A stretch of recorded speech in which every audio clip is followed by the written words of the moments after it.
Okay, my name is Jeremy Nicholas, not as printed in the Radio Times when my episode went out, Jeremy Nichols.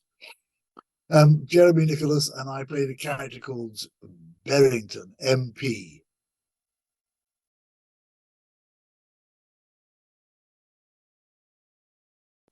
Basically, because I was friends with the producer. In the 70s, 80s, and 90s, I was doing a lot of television, and I did a lot of work with a wonderful director called Bill Hayes, who was married to the lovely Catherine Schell, actress you might remember, who became a very great friend of myself and my wife. In fact, they became my daughter's godparents. At Bill and Catherine's place, where they had numerous parties, I got to know Paul Knight, because like Bill, Paul and myself, we like a drink occasionally. Just occasionally, you know. And I got to know Paul a bit, and his then wife Maureen, and then later, after Maureen sadly died, I got to know Paul's second wife as well, Pepe Lemaire, famous, you might know, for teaching the Spice Girls how to sing. Anyway, that was Pepe. So I mean, Paul and Pepe and my wife and myself, we became very, very good friends. And we also, because of some other television work I'd done for a wonderful director called Jerry Poulson, I did a lot of telly with Jerry, who also, as you probably know, directed quite a few episodes of London's Burning. And Jerry just happens to happened to live about a mile away from where I live in Essex. And so Jerry and his wife, Jackie, we became very close friends. And so all of a sudden, there was a little circle of Jerry and his wife, Paul and his wife, and me. And, you know, I got to stay in their very lovely houses in France. We became very good social friends and saw a lot of each other. And Paul eventually thought he might give me a job. No, that's right. But I was just told if I'd like to play this part of Berrington in one episode of London's Burning. Of course, I said yes. It was not exactly the high point of my career, Andrew. I mean, it was a morning's work, that's all. And the poor director, Ken,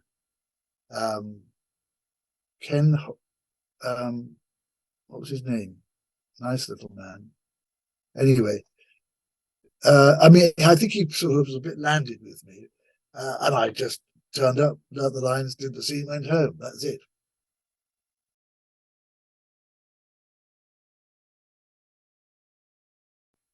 This was 1997, wasn't it? I think, my episode. And by which time we had moved out of London into the country over a decade earlier. But I remember the location was a house in Clapham, a house off Clapham Common. Had we stayed in London, I could have walked to it in 5 minutes from where I used to live. So it was rather nice going back and filming just across where we, you know, from where we did it. Yeah, it was a great experience. What can I say? I think I was okay. A little bit mannered, maybe, but it was. I don't like looking at myself. I think I saw it when it came out, and then, you know, just behind the sofa, and then I've never seen it since, really. So that's it.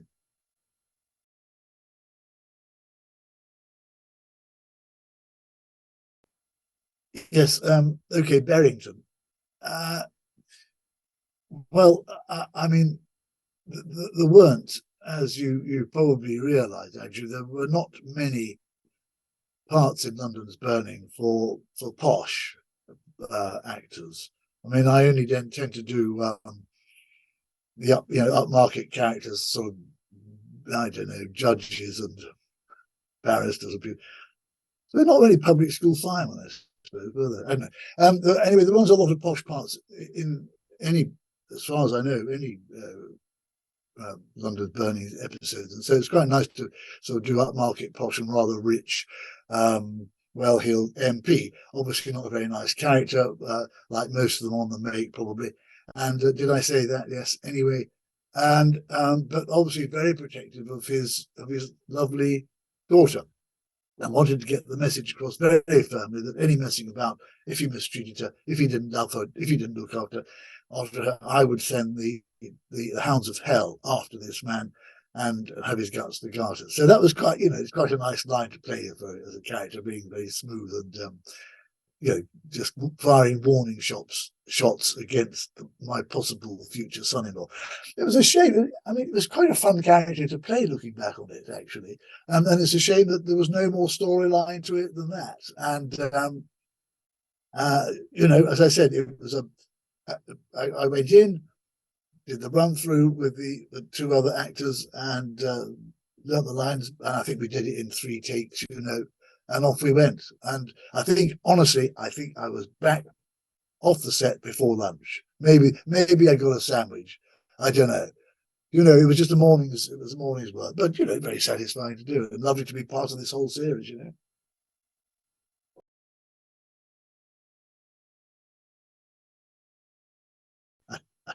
I've got anything to say about that. I can't remember anything about that. I know I had a nice waistcoat. I had a nice shirt, white collar blue shirt. Nothing. No, can't say anything interesting about that. Delete.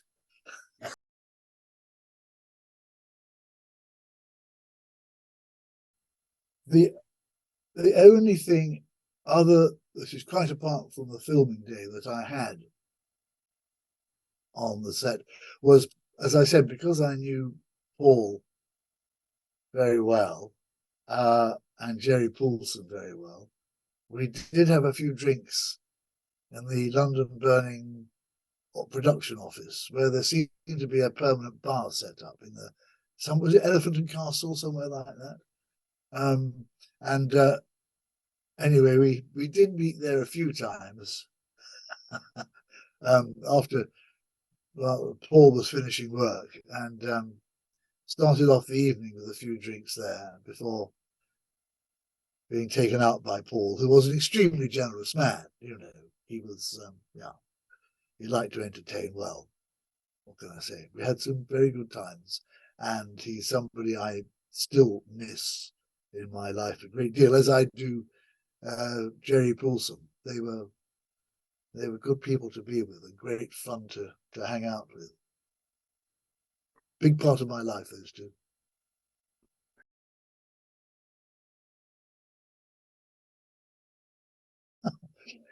Well, my career as an actor sort of fizzled out, really, about 10 or so years ago. And I really don't do very much TV acting. I do voiceovers, and I present concerts and compare things and stuff like that. But I've got tired of the acting business, and the acting business has got tired of me, really, I think. And I spend most of my time now writing, which is extremely enjoyable and rewarding and satisfying. And I don't have to learn any lines, which is the best thing about it, of course.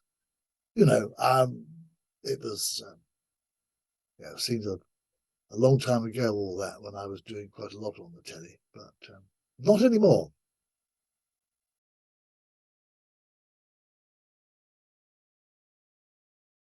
You, yes, well, you really are dredging this stuff up, aren't you? I did. I don't know how that happened. That was back in the 1980s, early 1980s, I think. That's quite right. I wrote an episode of, that's right, Bill Maynard.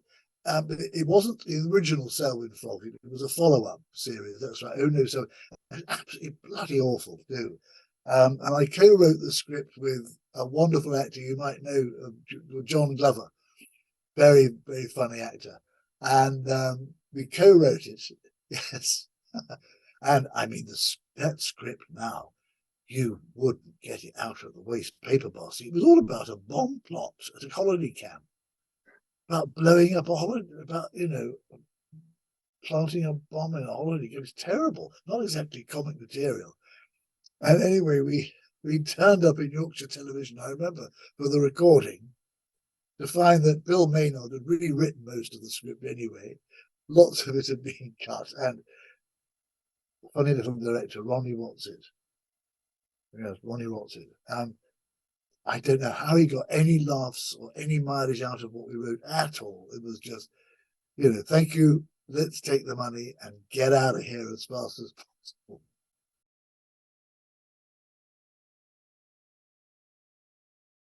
I wrote the scores for a James Saunders play called Random Moments in a May Garden with Barry Foster, which was quite good. And then I did Quatermain's Terms, which was a play by Simon Gray, starring John Gielgud and Eddie Fox and various other lovelies, Clive Francis, and that's on YouTube, and it's still very good. I saw that, funny enough, a couple of months ago. That's a really good production, and I'm quite pleased with the music too. And then the last one I did for Bill, I think, was I wrote the music for his production of A Month in the Country, Turgenev's play, with Richard Briers, Eleanor Bron, Phyllis Calvert, Richard. Yes, who else? Oh, that was just tremendous. That was a really good production. I wish they'd show that again. And there were letters I remember there were letters in the Radio Times complaining about the amount of music. That was the biggest thing I wrote, about the amount of music. Why do we have to have all that music? I can't hear what they're saying, usual stuff. But those are the three. I mean, I've written a lot of music for other things. Those are the three big ones I think I did for television.